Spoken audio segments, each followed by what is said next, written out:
We heard all our fans out there saying that they wanted more Pro Saints talk. And here we are to provide. Welcome to episode number 2 of Pro Saints Talk.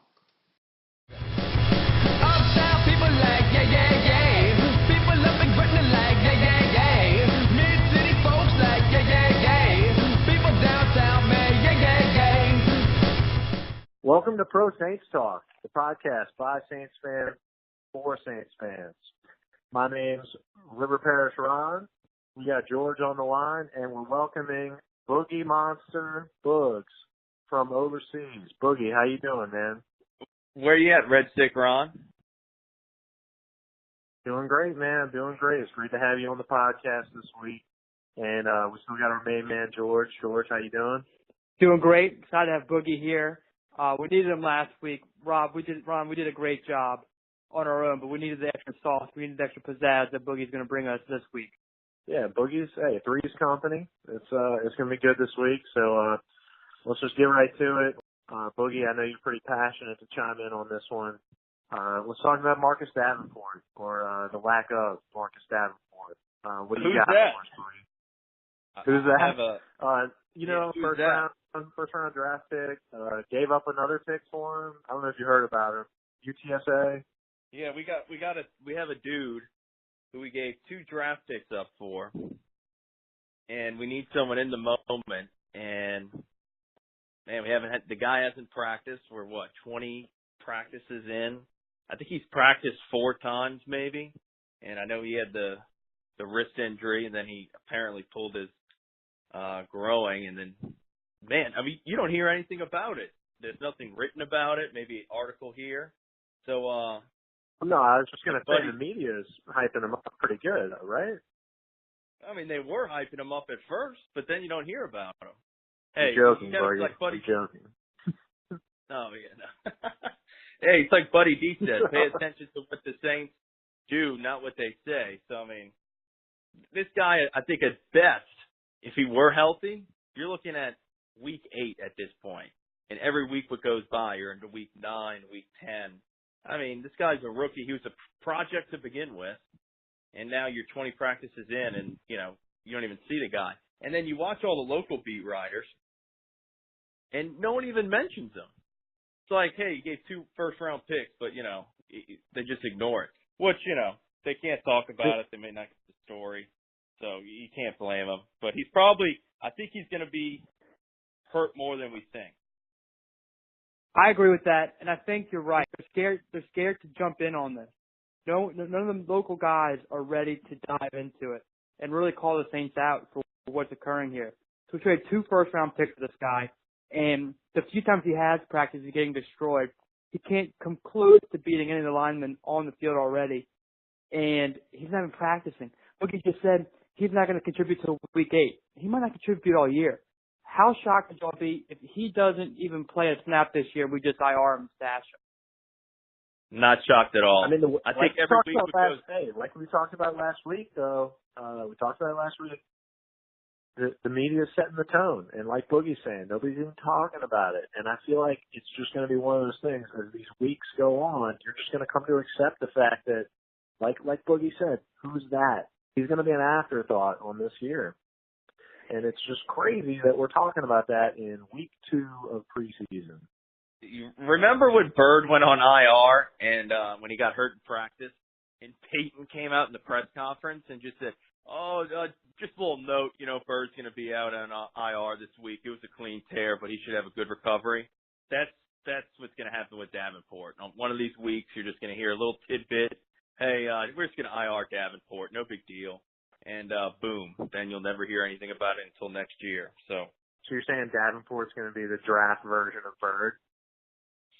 Maybe this year. I think he has potential, but I think he really needed a good start, being a project, getting the NFL type body, getting the reps in. And then, I mean, when you miss all of training camp and then you dive into the season, I mean, what are you going to do with this guy? Just throw him on the field week 1, tell him to rush the passer? I mean, that's not looking good. Yeah, it's like George and I were talking about. I mean, dude, you're living for this year. You got this year and next year. this is your window. And, you know, George was super critical of the pick at the time. I was defending it. I'm like, look, man, this could just be the last little piece that we need.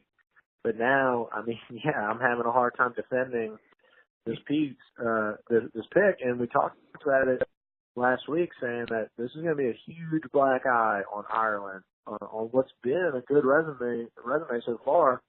But man, this was a critical pick because now you don't get anything out of this guy this year. What if he can pan out next year? Now you just gave up your first round pick next year, and we're already in rebuild mode because we're not Breeze anymore. Right. Ron, exactly. The whole defense on the pick was, they're living in the moment. They traded up. So then they're going to contradict themselves when he doesn't play this year and say, he's a project and he was hurt. You know, hey, they should have stuck where they were or traded the draft pick in next year's for a proven veteran. Yeah, you could get Khalil Mack for 2 first-round picks. And that's the scary part about it, is now Khalil Mack is on the trading block, and we could have gotten him for 2 first-round picks. Davenport's absolute ceiling if all stars align from this moment forward is Khalil Mack. There's not a shot in hell the Raiders would turn down 2 first-round picks for Khalil Mack right now. And we could have gotten him, and he could be the missing piece to the puzzle that Ron was just referring to. And now you have Davenport, who maybe we get 4 sacks out of. And let's just say this. How many Anything sacks? can happen. Maybe 4. Maybe a Kakaha year like last year. If he gets over 5.5 sacks, y'all name where you want to go to dinner, and I'll treat. I'll even treat the Godfather, who's not here. If he gets over 5.5 sacks. George, I'm not even counting sacks at this point. I'll pick games. If you tell me he'll play in 4 games, he'll play in 4 games. It'll be like a Vic Beasley-esque first year, where he gets in there, doesn't have much of an impact. Maybe like what Kikaha was last year. That's what we're going to see out of him. Wait, that's not bad, though. Wait. Let's go back there. That's not bad. If you could tell me he's going to be Vic Beasley in year 2, I'd take that. We would all take that, for sure. We would all take that. Yeah. Was it worth 2 first-round picks? I don't know. If he's not playing, if he's not an immediate starter, he wasn't worth the 2 first-round picks. Agreed. Because the window is now.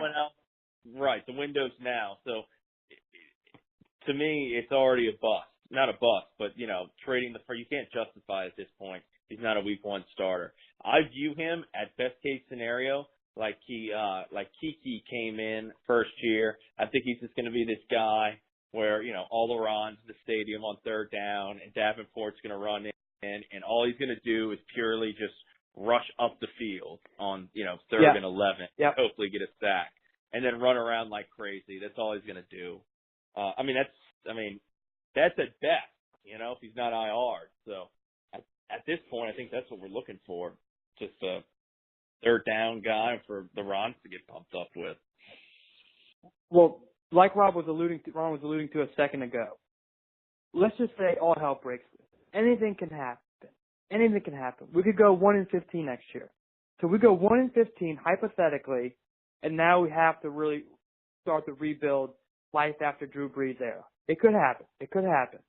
We just forfeited what could potentially be a 1st, 2nd, 3rd, 4th, 5th overall pick for Davenport. Because that pick isn't protected by any means. We're not guaranteed to go on a deep playoff run, but that's a 28, 29, 30th overall pick. That could be a top pick. So this guy could be a bust that costs us a mid-round pick this year and a top pick next year in a draft that will be extremely important for us as we begin the rebuild process. This, I don't mean to be such a doomsday Miss Cleo type, but this could be very scary, and it's off to a very bad foot. I'm still very optimistic on the year, very pessimistic on Davenport, and the local media is not talking about it at all. It's kind of weird how no one's calling out what the hell is going on with Davenport, and that's why we're here to bring you Pro Saints Talk, calling out Davenport.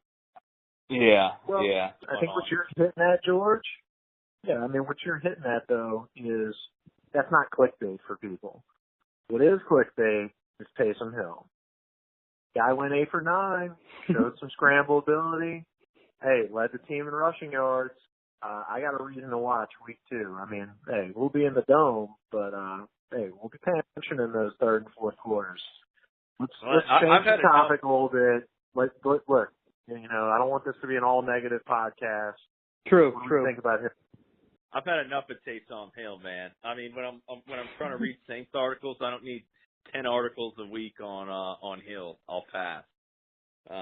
You know, why don't they write about something else? You know, I mean, I was on the trip, and every time I would look at Twitter, I got 5 stories on Hill. I mean, the dude's a backup quarterback. I mean, it's like the Jake Delhomme all over again, except he can't throw the ball. 8 for 9.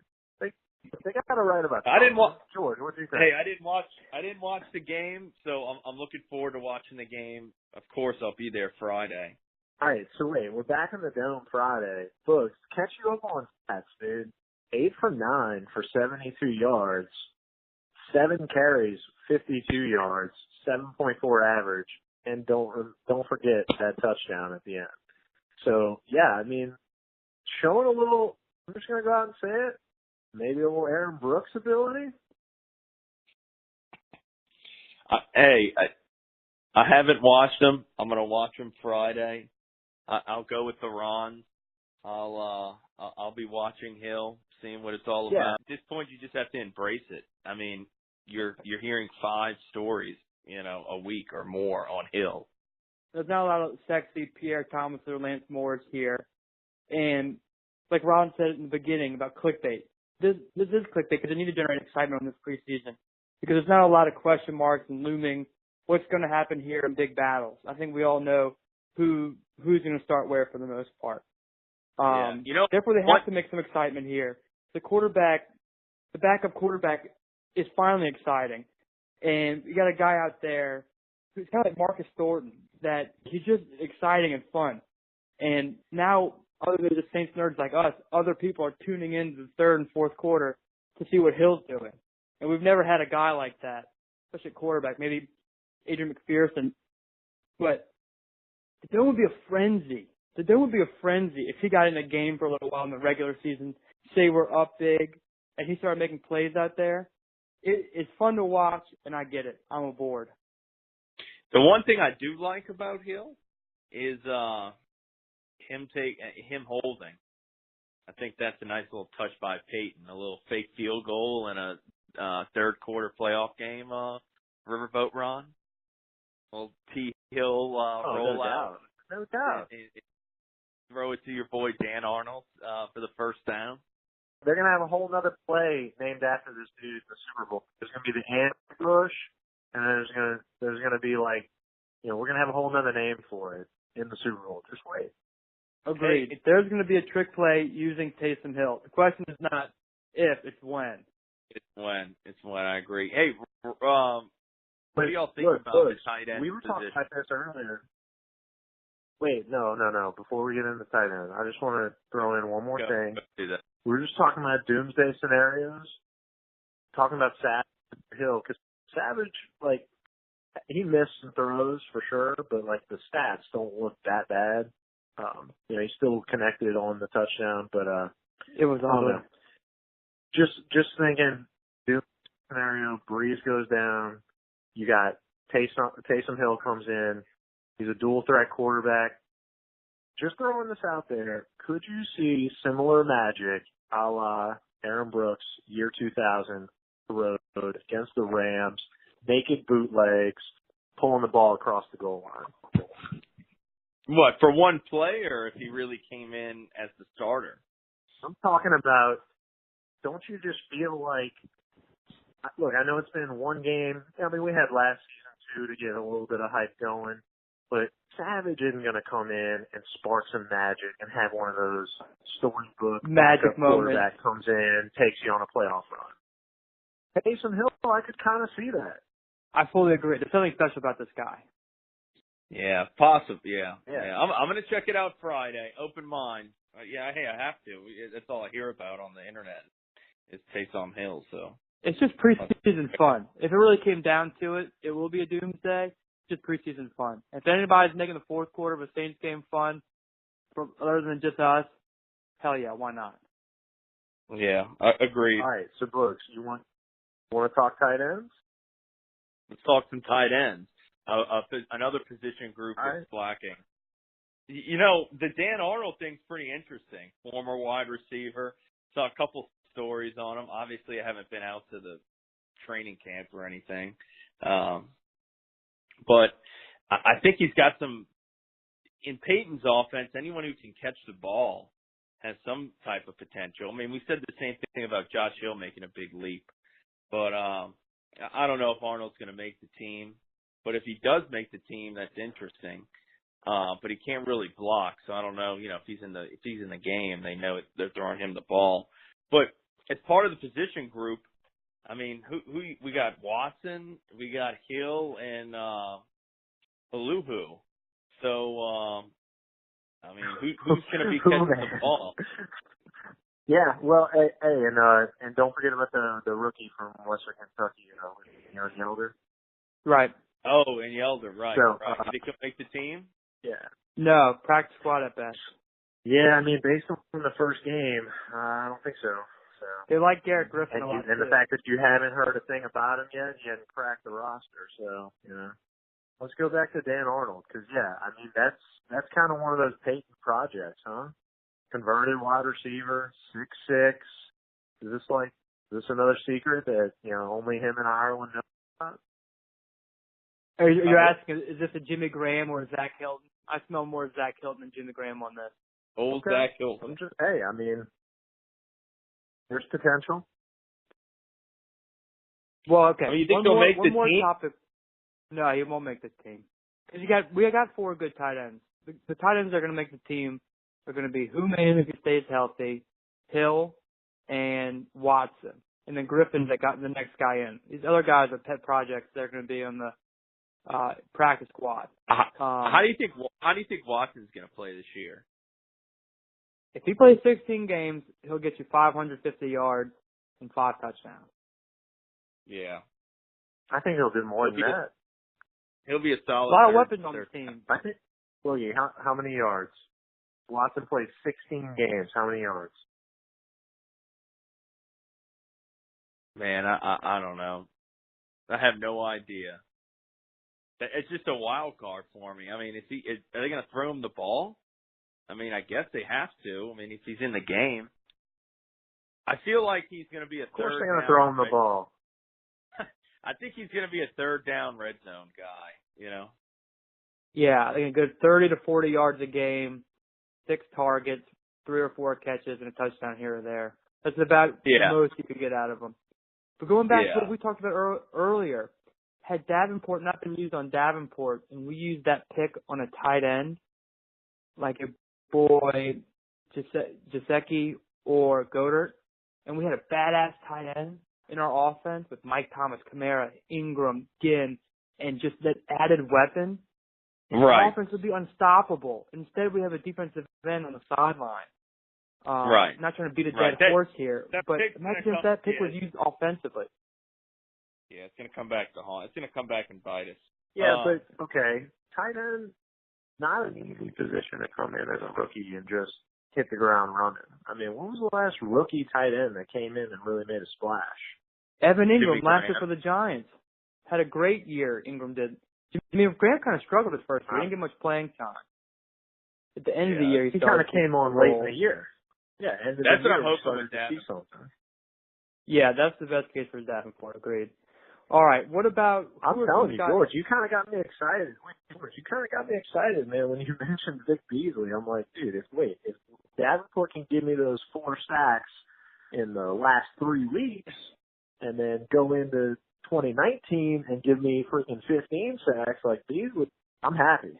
Yeah, next year is still 100% our window. Yeah, I agree with that. If we get a Vic Beasley-esque performance out of Davenport, I think we all take our shirts off in the dome and twist them around our head like a helicopter happily. Agreed. I think we're drinking rosé in the dome, man. I mean, that's gonna be that'd be magical. So, and then we'd all be eating crow on this podcast, which is what we want. Oh, exactly. Did Kikaha steal his fate? week 1 of the preseason? I'll speak for Boogie since he didn't get a chance to watch the game. Yes. It's just like we talked about with it's just like they talked about with Devante Harris, where the guy went from starting last year to he's out there with the 3s and 4s fighting for his dear life, and you cut him the next day. I thought that was funny that he gets signed within the division. Can't wait. But yeah, Kakaha's out there. Dude, the guy, it's like Boogie said, where we had him out there, and yeah, moms would be like, oh, Kakaha's in, and all eyes would be on him on 3rd and long. Nothing happens. I mean, the guy got one move, a speed rush, and quarterback steps up, the dude's done. You know, that's it. And actually, it probably allows for a rollout, and you know, whatever. You think he's gonna get cut? I think he's done. Yeah, I'll bet anybody a Dixie at the Dome that gets cut before week 1. Yeah, I don't think he gets cut if Davenport's hurt. We'll make that bet. I think make that bet because Joe, we need to look at this depth chart. We broke it down last week, and we're deep at linebacker. And we didn't even say the newest guy, Ron. We didn't even know this guy's name. Elliott, number 55, taking Fajita's number. He had 2.5 sacks. He's forced a fumble. Yeah. Everyone in the preseason is talking about him. And Devo Long. Who? There's some big names that we missed. Number 55, Elliott. Watch him. He was all over the backfield last game. He didn't get drafted. He went to the Packers. Didn't play much, but whenever he got in the field, he disrupted the quarterback and got a sack. That's kind of his MO. He's never really been given a chance, and he bounces around 2 practice squads. But just a guy that gets on the field every blue moon just to cause a little havoc. We had that guy in George Johnson, a couple playoff guys step up. I like George Johnson. Yeah, I think he'll make it. George Johnson is going to be serviceable. Just watch. I mean, hey, if Davenport's out, you're going to see Okafor and George Johnson, and then hopefully one of these other guys, one of these sort of tweener linebackers, can be rushing off that edge. I mean, I think that's what, our defense is going to look like. You're going to have a lot of guys like that on that side of the field because you're going to have to blitz from that side. You're going to double team Cam Jordan. Send Jaron Elliott on the blitz, man. I'd go out on a limb and say in that preseason game, he made more waves and made more noise than Haloi Kakaha has made in his Saints career. Since his rookie year, yeah, I agree with that. Do you think there are guys like Raphael Bush and Sterling Moore that they're just on speed dial and they're going to come back once DBs start to break down? I think we have so many guys that are on the roster right now, like Brandon Coleman. They're just looming, just crafty veterans that we know can get the job done. In a pinch, we would trust over guys like Cameron Moore and maybe even Mollett or Hardy. Just guys that aren't on the team, they're kind of on the team, and they're just lingering to get on the squad once an injury occurs. Yeah, I mean, I think Peyton's got a history. You got to have those guys. Peyton has a history of calling up those players, just like McKenzie and all these guys who he has on speed dial. I think it depends on where they are in the season, their record. I think they take that all into account, If they're in the playoff push, they're not going to throw Devante Harris in there if they can, get some dude off the street. Well, Devante Harris isn't on that short list of calls today. Right. Yeah. I think they probably bring back McKenzie before Harris. Yeah, they said Devante Harris was well liked in the locker room. I guess when he tackled that guy after he tackled Evans after he. Yeah, that's the funny thing. He went to the Buccaneers because he got in a fight with the Buccaneers, and then joined the Buccaneers.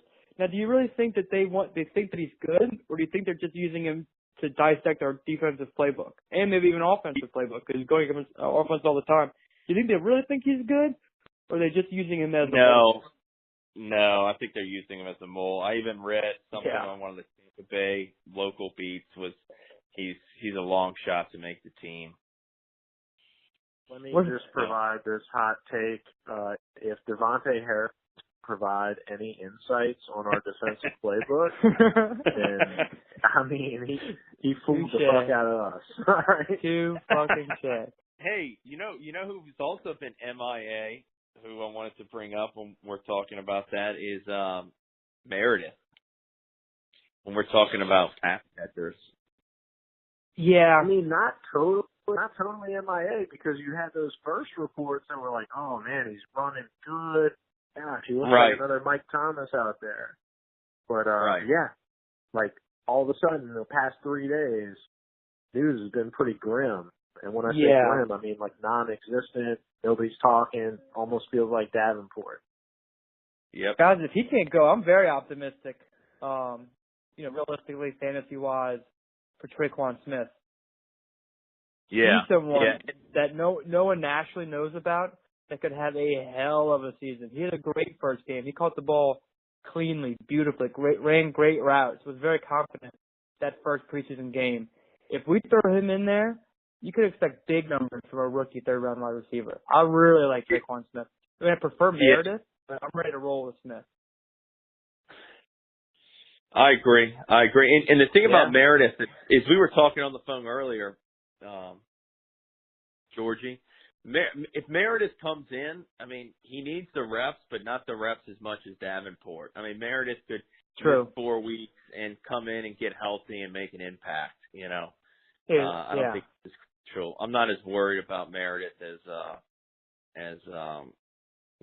the defensive end. So I think we'll be, we're always seem to manage on offense. But he tweeted out today something about, that, relax. It was very ambiguous and like, whoa, what's going on, bro? It sounded like it was something severe going on. It was a bit worrisome, I have to admit.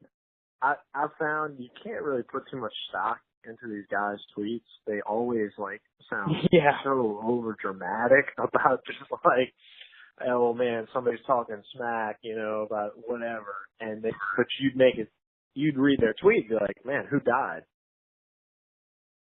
Who's week 2, who are we watching for the preseason?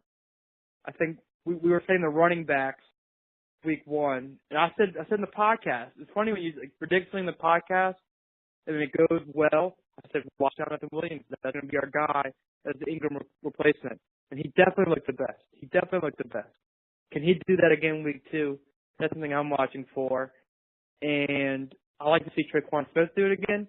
And I'd like to see someone on the offensive line depth really show that they're the next man up, the Calamente this year. I know the local guys all want to see Will Clapp. No, don't get Boogie started on Will Clapp. We'll let him go in a rain here whenever he's ready. But who's that next man up on that offensive line? And then defensively, is Kikaha going to fight for his job here? Is he going to make some plays? He started last game, and I don't know if Streak said his name one time. I think the utility lineman. Let me get on that point on the utility lineman and the people I'm looking for. And I'm going to watch is Bushrod. I mean, if they brought him in, I think they probably like him. I saw Will Clapp, the Tigers. Saw him running with the first team. Everyone might pass out in the dome if Will Clapp gets on the field. And the other guy I'm looking for on the offensive line is my boy, undrafted free agent, LT, Landon Turner. I like him, Georgie. The dude is a monster. I agree. He needs his time to shine. I trust him more than Bushrod. Look at Bushrod at this stage of his career. Landon Turner's eager for his first shot out there. I like Landon Turner a lot too. I like that call, Boogie. And then the other guy I'm really looking at is I saw Aaron Glenn, who I really like. Aaron Glenn. Yeah. Great. He was talking big things this week in an interview I heard on WWL on Jamerson. So I'm going to be watching Jamerson. My other guy I'm going to watch, since I didn't watch the first game, is I'm going to be watching. They said Mitchell Lowen. I'm going to watch the defensive line a lot. Lowen, and I want to see y'all's boy, who you were just talking about. J-Ron Elliott. Yeah, J-Ron Elliott, my boy J.E. And probably running backs. I didn't watch last week with the running backs. That's going to be probably defensive line and running back and a little bit of the DBs I'm going to watch. And then, I'll cheer with the Rons for Hill when he comes in. What do you think, Ron?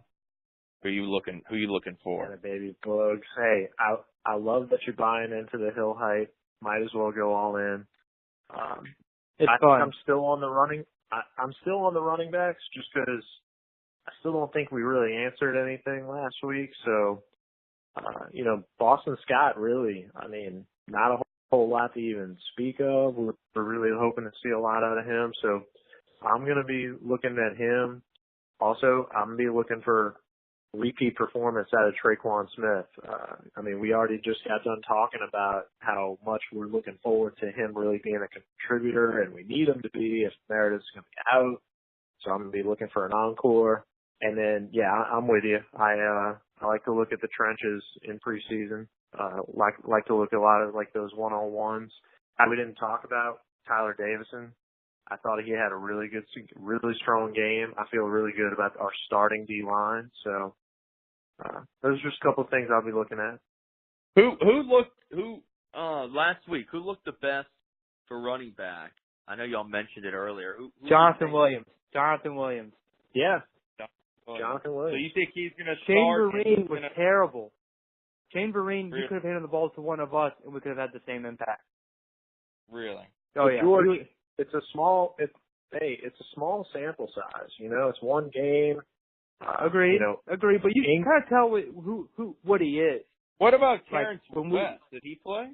Terrence West looked big. He looked big and slow. He didn't look very impressive either. You kind of know who they are once you see him out there. Jonathan Williams had burst, and every offseason we have that one hungry running back that kind of just takes the bull by the horn and takes control of the running back position in the offseason. That's Jonathan Williams this year. He's gonna be that guy. I'm emphatic about that. Former 5th round pick out of Arkansas. All right. I think he's a 6th round pick, but who's counting? Hey, y'all mentioned Streif earlier. Look, let's just get right to it, man. What y'all think of Streif? Did y'all listen to any of the audio? I did. I cringed pretty hard. Bugs, did you get to listen to any clips? Yeah, I listened to the opening.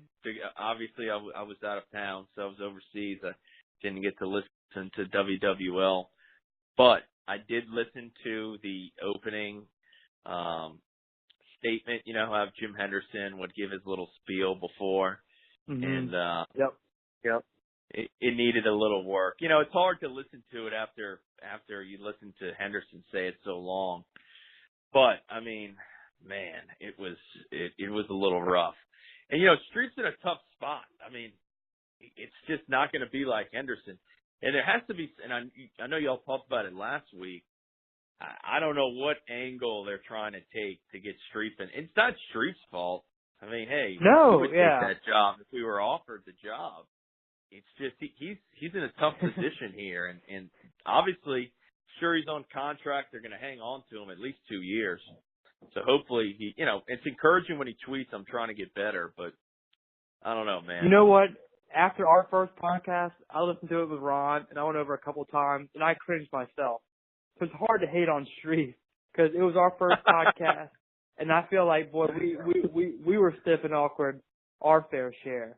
So to hear Streif stiff and awkward, no, I'm being honest here. I'm sure Streif felt the same way when he heard his first replay. Yeah, he didn't do very well, but I knew where he's coming from. He's going to try to do better. And I think he knows that. Yeah, exactly. Yeah, it's not his fault, man. He's thrown in the fire, and then everyone's going to compare him to Henderson. Hey, you got the name. That's what. So okay, I'm glad you brought that up because that's what George and I had come to consider about. First off, I think we do enough of these podcasts. We'll probably get offered the job. Second, you're coming off of Henderson, and you got this highly scrutinized hire that they make in this retired lineman. So what do? We all tune in and we dissect them. When did you ever tune in to Jim Henderson and be like, "Ooh, I think Henderson missed that pause right there. He could have been a little bit quicker on that. Who was the receiver on that one?" No, we never did that. You just tuned in, you sat back, you were entertained. Yeah, we never even thought to question. You don't question perfection. You don't go to God's po' boy and say, "Ooh, did they put enough mayonnaise on this sandwich? Oh, did they put enough shrimp on this po' boy?" It's just like one of those things that's top notch, and you never even think to question it.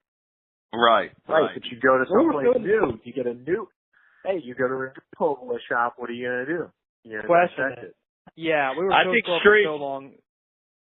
Yeah, I think Street is eventually going to be fine. Keyword eventually. Yeah. I think it's going to be a while. They're obviously going for an angle. I don't know what the angle is. I guess tuning in, and they're going to play off the two like color guys almost, and hey man, I don't know. Street's trying, man. So let's end the podcast on a great question. I'll put a dome at the dome on it. Who is going to be competent first, Streif or Davenport? Ooh. That's pretty good. Take first crack. Man, that's a good one, Georgie. I don't think. What's your? I think it's going to take Streif the whole year to get into the groove. If I'm just thinking like if Davenport makes a sack this year, I think I'm going to be pumped up. So I'm probably going to get more. He'll get one sack. I mean, hey, at this point, he's not on the field. But I think Davenport has potential to like make some game-changing plays at least. I mean, what else he caused the fumble like just on the 3 plays he's in a late season game. So I'm gonna go with Davenport. Go out on a limb. Say Davenport is gonna. I think we'll get more pumped up this season, hopefully by Davenport than Street. What do you think, Ron? Okay. I'm going to say that Davenport comes along quicker, and this is why. We're expecting to have some success this year, right? This is our window. We think that we got a contender. You think about how Jim Henderson was forged. He was forged in losing football. You got to know defeat. You got to learn how to broadcast defeat and still keep your chin up and your tone up when you're down, and I mean it's just demoralizing Saints football. And Streif's only going to know touchdown Saints, touchdown Saints. And I just don't think that it's not all going to be roses all the time. So yeah, when he does fall on just that demoralizing game, how's he going to be then? Is he going to kind of feel the team? Is he going to be back in that locker room a little bit? I don't know. So that's why I think Davenport's going to come along quicker than Streif. But I George, I want to wrap it up. With an even better bet. I'll put a Dixie beer on the line in the dome if the 50-50 for a week 2 preseason game on a Friday night. If that 50-50 gets above 50,000, 5,000. Dixie beer's on me. 50,000 is a better bet. It'll for sure get over 5. Just excitement going into the year, but it'll land at 42,580. Final answer. Get out of here, man. That's what it is. All right, 42,000. Okay, man. If anybody wants to ask any questions live in person, all year long will be under the overpass on Poydras. On your way to the Superdome, under the overpass. All year long, Poydras be and there. Galvez. Poydras and Galvez. Ask for Ronnie, Boogie, and George. Ron, give us a good outro. We out, y'all. This podcast dream would only be a dream if not for Andrew Simmons behind the ones and twos doing the hard part. So a big shout out to our sound engineer, Andrew Simmons.